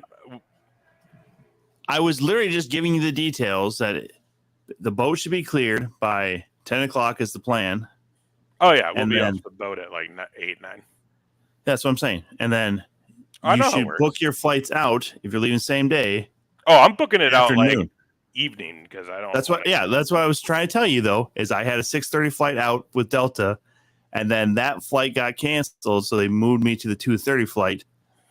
That's what I'm trying to tell you, okay? Don't act like I'm not trying to give you information here. I'm trying to help you. You know what information would have been helpful is, hey, Ace, I'm going to buy my plane ticket now. Do you want to buy it with me so we can fly together? Asshole. Listen. Yeah. I do what's best for me. You and your cousin had to come up from Rochester. First of all, Rochester. First of all, nephew, and he's flying completely separate from us already. So, yeah, again, you knew that before you bought your ticket too, you dumb fuck. Is he gonna Is he gonna bring a chair with him? Probably. No, he bought because he was going to some anime convention that got canceled because nobody bought tickets. I don't know. Yeah, that's gonna be the plan. Ricky, I'm down. Yeah. It'll be I can't wait. It's gonna be much needed by the time that trip gets here. It's gonna be very needed. Holiday, post-holiday. So this is the guy who's taking like every Friday off in the fucking summer to golf.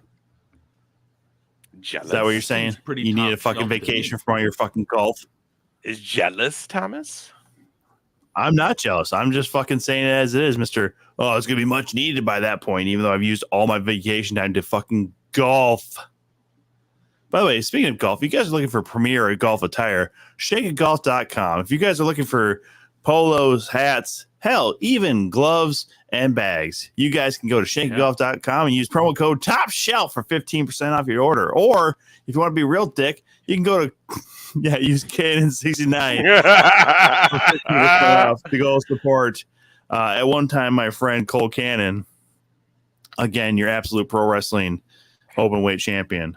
What I'm doing this weekend is Saturday, I'll be down in Fort Dodge doing commentary work with hopefully Badger Calhoun. Hopefully he can figure out a time to be there and that technology that works. I guess Ace is going to be there too. I suppose we'll probably ride together since he's needy like that. And then Sunday, I got a birthday party. A friend of mine is turning 40.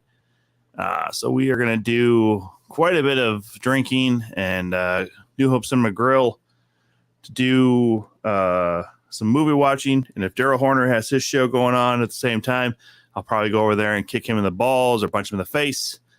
And then Monday, I will just be resting and recovering from the weekend. You're not going to watch the wrestling on Sunday? No, I'll watch it on Monday. Oh, when you're relaxing. Yes.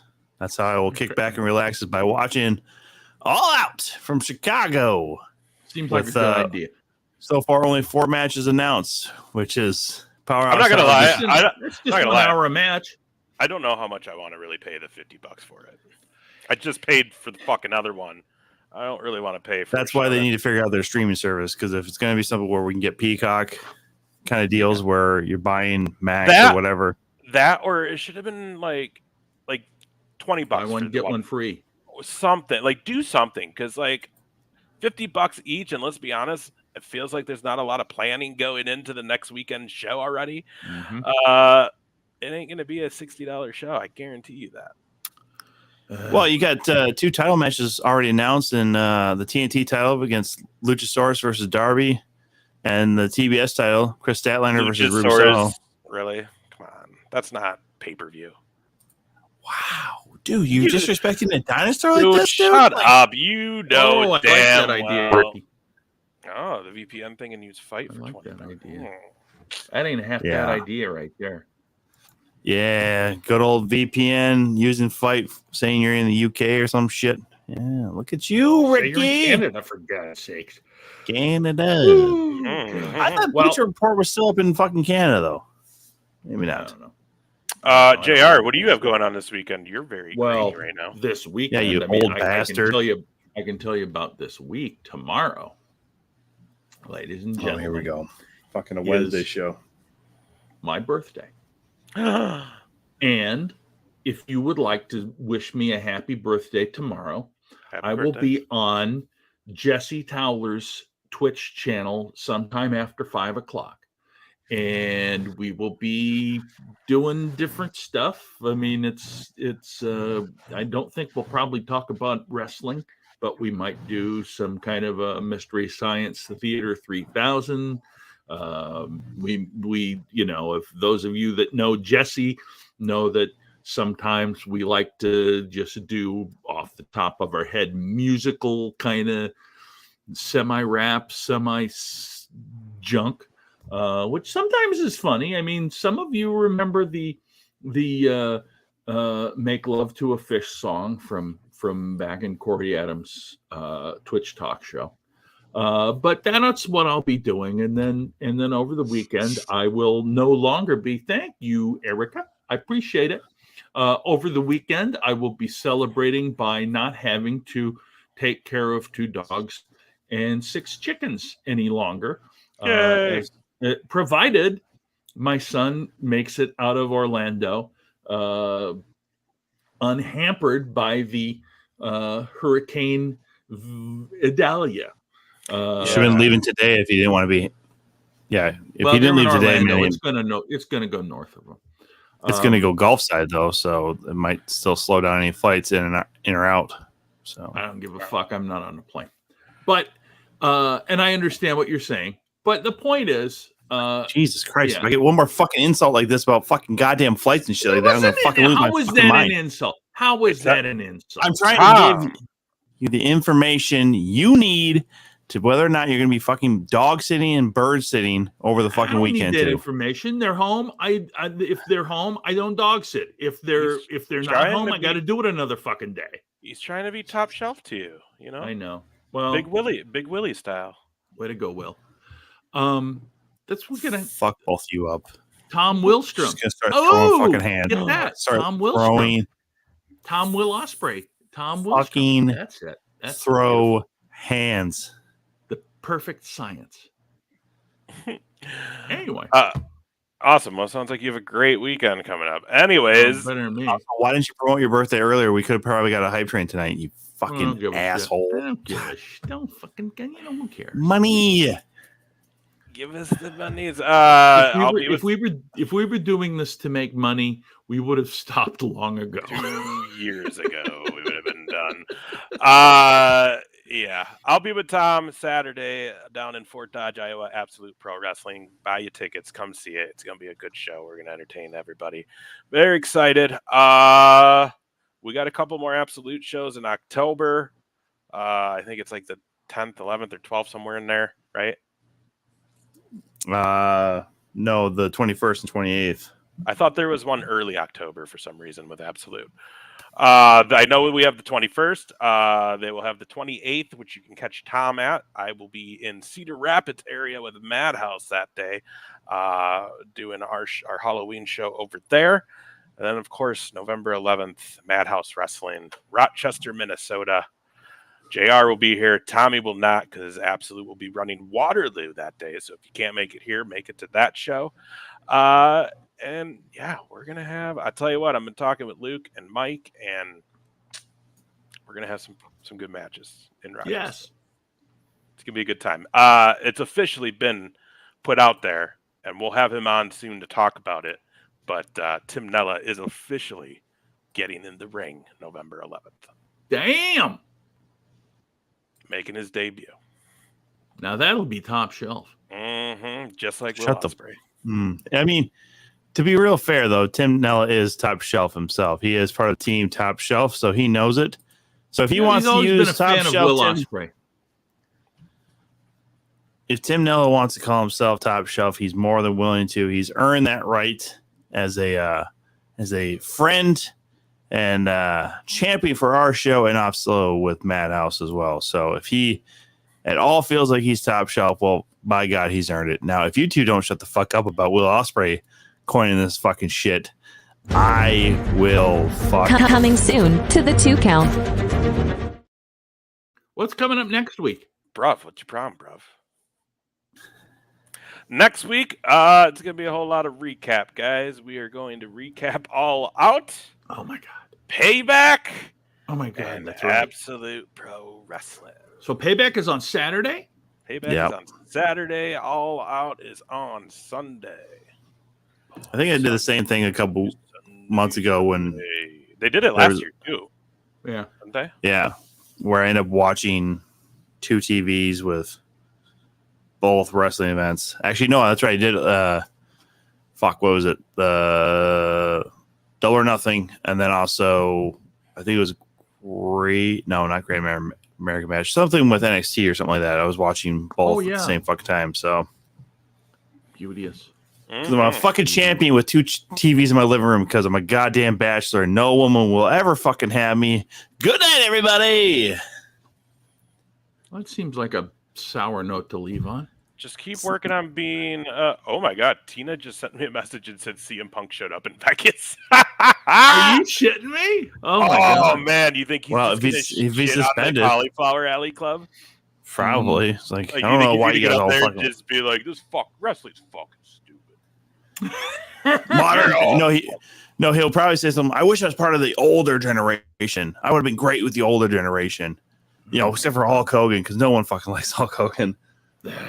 Yeah, that's true. Also, speaking of older generation, guys, I just a few weeks away, Saturday, September 9th, I'll be down in Florida, down in Brooksville, and very special VIP meet and greet with Jerry Briscoe, Steve Kern, and then just a huge lineup of stars that are going to be on this show. I can't wait. Spreading my wings a little bit, guys. Heading to Florida to ring announce. He is at the Cauliflower Alley Club Hall of Fame induction weekend down in Vegas. He's being inducted, but the rumor, it was always a debate if he was going to show up. And then after this weekend, we kind of all figured he won't show to that. Why would he go to that? He's probably hating everything that's wrestling right now. But apparently, you got to get his flowers. One of the people who, one of our fans, was so gracious enough to just message us and tell us he just showed up. So, all right, great. Well, those of you that have watched the show with us this evening, we appreciate it. Again, it was nice. I feel like to talk about Terry Funk and Bray Wyatt and give them what they deserve, because they gave a lot to us, basically sacrificing their bodies for our entertainment, and both of them really deserve all the acclaim that we can give them. Thank you again for watching the show. We'd like to also, albeit briefly, thank Will Ospreay for giving Tom a cool moniker that he can use during the show. We will see you in Fort Dodge, Ace and Tom, and I will be over with Jesse Towler tomorrow. See ya. Bye-bye.